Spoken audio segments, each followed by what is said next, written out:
Afternoon po mga lodi. Nandito naman po kami magte-test po ng seat priming na D4 po.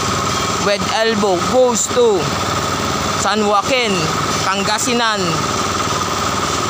Paki-like and share, paki-follow na rin po sa aming page. Maraming salamat po.